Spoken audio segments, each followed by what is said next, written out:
Salut, cette semaine dans l'Écho sur 20, focus sur l'économie de la Saint-Valentin. Des entreprises alsaciennes profitent de la fête des amoureux pour accroître leurs activités. Nous nous sommes intéressés aux montres Pierre Lanier et à un grossiste en fleurs Fleuriest. Le premier veut s'imposer dans les bijouteries, le second fournit les fleuristes de la région. Combien ça coûte? Qui est derrière les cadeaux des amoureux? Découverte dans l'Écho sur 20.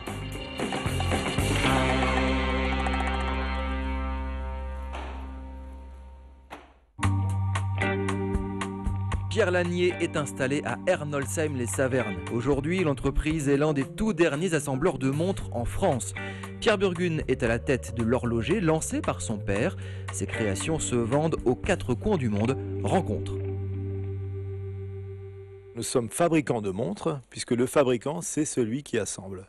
Donc nous importons les pièces détachées du monde entier, de Suisse, d'Asie, et nous les créons, c'est-à-dire nous faisons les dessins, et ensuite nous assemblons les montres pour en faire un produit fini. C'est qui Pierre Lanier ?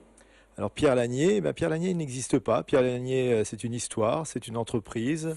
C'est un nom qu'on a donné à nos produits il y a bientôt 30 ans. Et nous souhaitions avoir un nom de créateur, un nom de créateur de mode, et c'est pour ça qu'on a pris un prénom et un nom. Et c'est papa qui a monté l'entreprise, c'est ça? Oui, voilà. C'est mon père qui a créé l'entreprise en 1977. Mes parents d'ailleurs, mon père et ma mère. 1977-2010, qu'est-ce qui a changé? Vous êtes devenu évidemment... J'ai grandi. Oui, vous avez grandi, on aurait pu dire que vous aviez vieilli, mais c'est un petit peu plus méchant. Donc vous avez grandi, Pierre a grandi, Pierre a repris l'entreprise à papa. Et cette entreprise, justement, est-ce qu'elle est grande? Est-ce qu'elle a grandi depuis 30 ans? Elle a évolué, elle a grandi évidemment, heureusement, mais elle a beaucoup évolué. Et puis le Pierre Lanier de maintenant, de 2010, n'est pas le Pierre Lanier de 1977, bien évidemment. Il pèse combien le Pierre Lanier de maintenant? Le Pierre Lanier de maintenant, il pèse 15 millions d'euros de chiffre d'affaires. Nous produisons environ 800 000 montres par an. On vend 20 à 25% du chiffre d'affaires est réalisé à l'étranger. Notre premier pays est de manière assez surprenante le Japon, puisqu'il fabrique beaucoup de montres au Japon également, mais nous arrivons à leur en vendre. Puis nous sommes présents dans le monde entier, dans les pays de l'Est depuis ces dernières années.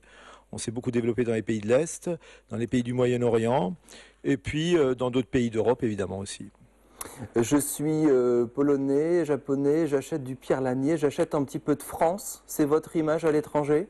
Tout à fait. Si vous êtes japonais, vous achetez du Pierre Lanier, et si vous êtes polonais, je ne sais pas. Redites-le. Pierre Lanier. D'accord, du Pierre Lanier. Voilà. J'achète un petit peu de France, un petit peu de luxe, c'est ça? Absolument. Vous achetez le France, vous achetez la connotation mode de notre pays, tout simplement. «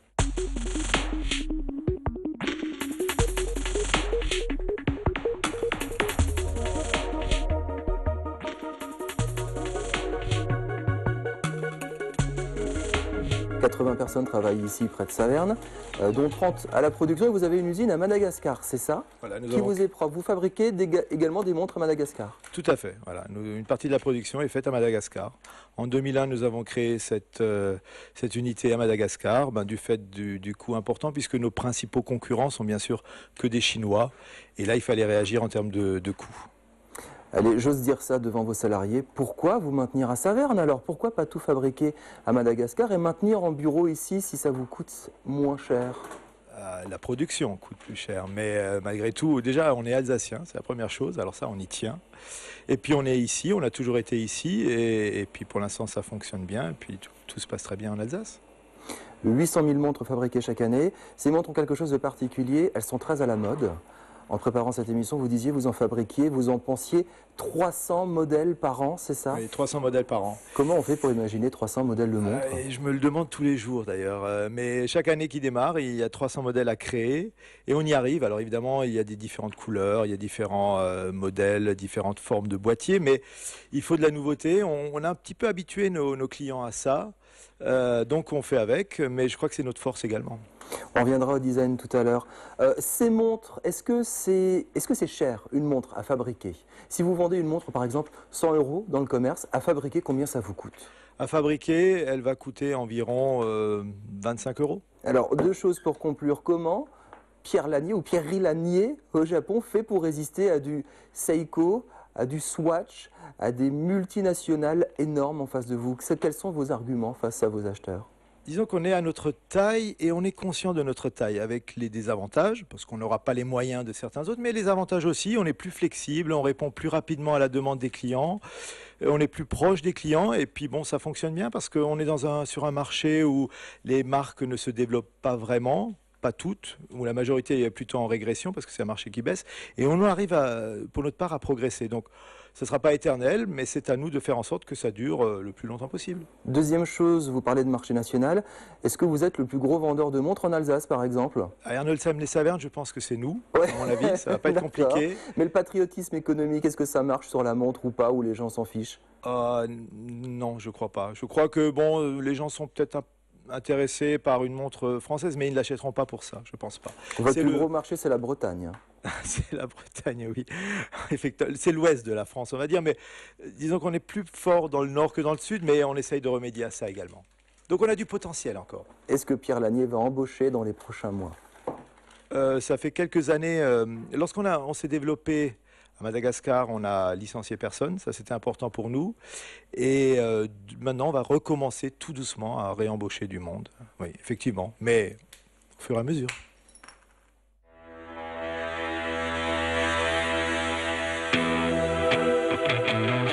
Comment se fabrique une montre Pierre Lanier? Reportage d'Isabelle Vitry. Regardez, c'est un puzzle très minutieux.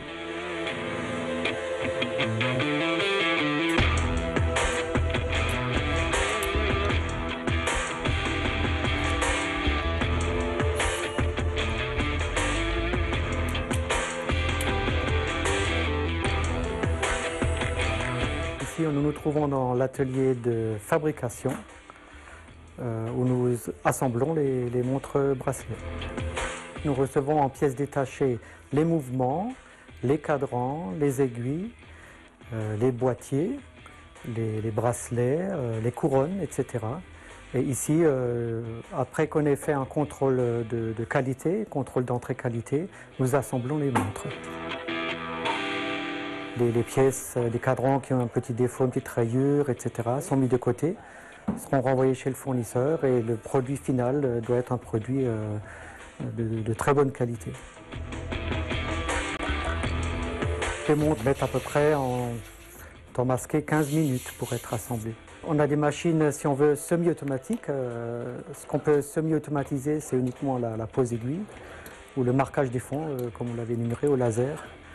Mais autrement, il y a énormément de travail manuel.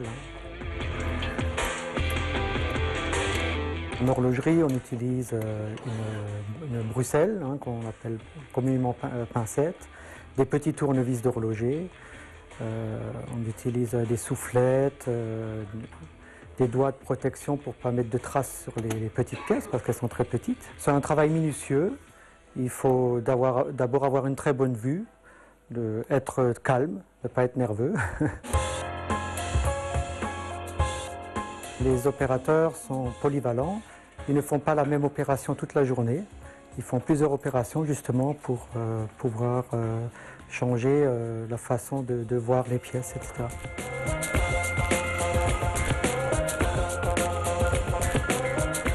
Nous, on pose le cadran sur le mouvement. Après, on pose les aiguilles sur la machine semi-automatique. On fait la retouche des aiguilles. Après, on fait la coupe-tige. On fait l'emboîtage. On fait le marquage du cadran et la pose bracelet. Et après, il y a conditionnement, mise en sachet pour le stock.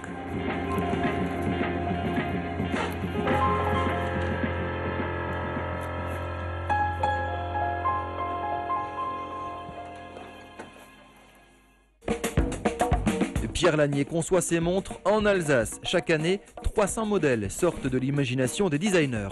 Arnaud Vincent est le responsable de la création. Il dirige une équipe de 6 personnes. La montre Pierre Lanier est faite pour une cible bien particulière, quelqu'un de citadin, dans une gamme d'âge. Donc forcément, on peut assez facilement s'appliquer dans une ligne qui est reconnaissable. Par exemple, quelles sont les couleurs en ce moment, Pierre Lanier, qui ont le vent en poupe? Alors les couleurs, les matériaux, les couleurs sont assez sobres. On essaie d'éloigner des couleurs trop pastel, trop vives des années précédentes. Et On part vers quelque chose de plus simple, les lignes un peu plus épurées et des couleurs plus sobres. On part plus vers un bijou, plutôt un accessoire de mode plus qu'une montre telle qu'on l'entendait dans les décennies précédentes. La mode, ça dure combien de temps? Si j'ai acheté une montre Pierre Lanier il y a 1 an, est-ce que je suis encore à la mode ou pas? Alors c'est aléatoire, il y a certains modèles sont ici depuis 15 ans et font vraiment partie des indémodables et certains autres ont une durée de vie de 6 mois.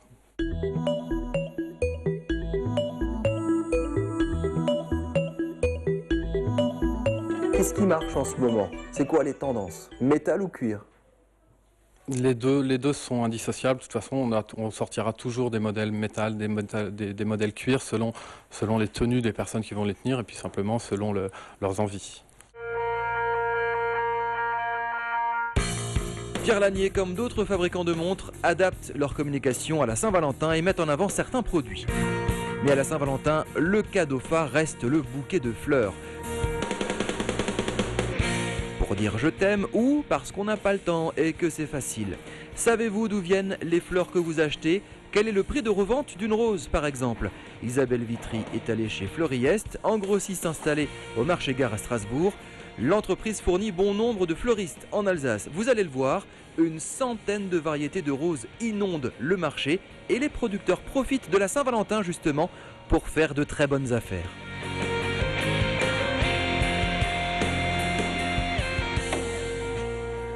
Nous recevons par semaine environ 10 tonnes de fleurs. Par jour, il y a entre 2 et 3 camions. Donc le premier camion, il arrive vers 23h, 23h30.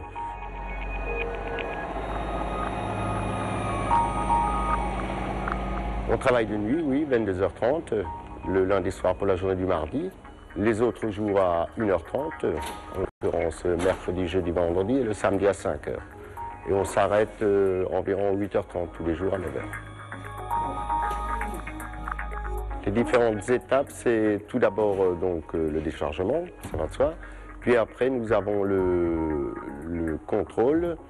Et après, nous avons la préparation des commandes qui partent la nuit. Donc les commandes qui partent la nuit, c'est entre 11h30 du soir, mais uniquement le lundi soir, jusqu'à 4h, 5h du matin. Puis après, nous avons un transporteur qui nous livre les fleuristes et qui vient pour 7h.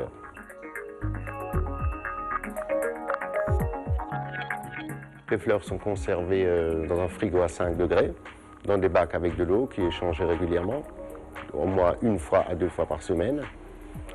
Certaines fleurs sont recoupées pour qu'elles puissent boire, quoi. Sinon, il y a de la saleté et puis la fleur, elle pourrit plus vite que la normale.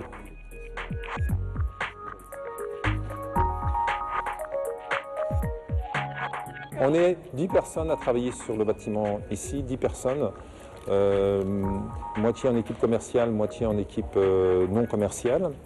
10 personnes pour un volume d'affaires de l'ordre de plusieurs camions de fleurs arrivant toutes les semaines ici sur Strasbourg. Les fleurs viennent principalement de Hollande.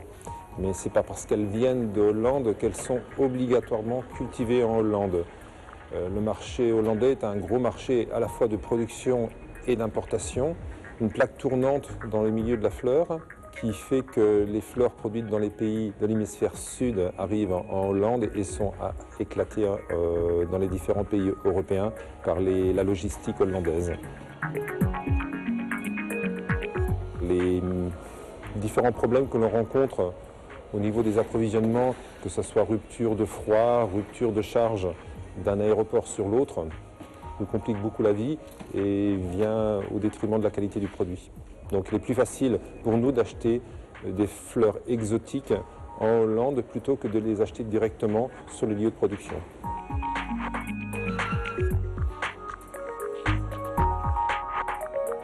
Si on prend effectivement le prix brut d'une fleur, c'est comme le prix brut de tout produit. Il faut effectivement y rajouter le conditionnement, c'est-à-dire le fait de l'emballer, de la nettoyer, de la recouper, de l'empacter, de l'étiqueter, de la vendre, c'est-à-dire tout l'outil de vente qui est derrière, tout l'outil de logistique qui est derrière. C'est difficile de dire comme ça entre le moment où ce que touche le producteur et le prix du consommateur. Mais c'est vrai qu'il y a aussi les pertes. Les pertes, c'est-à-dire que c'est un produit qui est fragile, où des fois les pertes sont importantes. C'est difficile de parler de prix dans ces cas-là.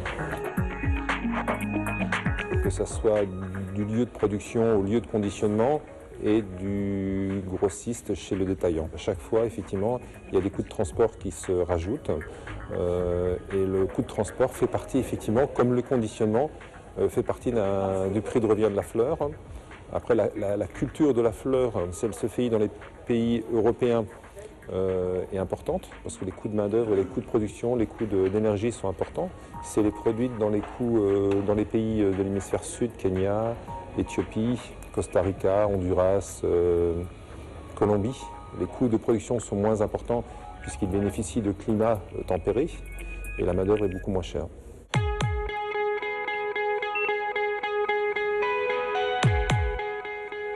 Le jour des arrivages, c'est là où on a le plus de passages, environ entre 50 et 60 passages par jour de clients qui viennent acheter leurs fleurs. C'est uniquement des fleuristes, des professionnels de la fleur qui achètent leurs fleurs pour les revendre.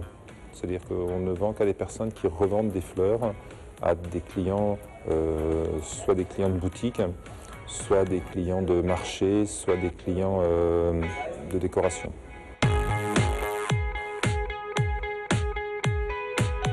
La Saint-Valentin fait partie en termes de chiffre d'affaires de la deuxième plus grosse fête au niveau des fleurs. La première étant la fête des mères, qui est incontournable, et la deuxième étant la Saint-Valentin. À la Saint-Valentin, c'est quand même la rose rouge qui est dominante. Et le marché est un peu plus compliqué puisqu'il y a une énorme demande sur la rose rouge avec des prix qui dépendent de l'offre et de la demande, des prix qui peuvent effectivement atteindre des sommets à cette époque de l'année. Pierre Lanier, Fleuriest, visitez les sites internet pour en savoir plus. Merci de votre fidélité à l'Écho sur 20. Ciao, à la semaine prochaine.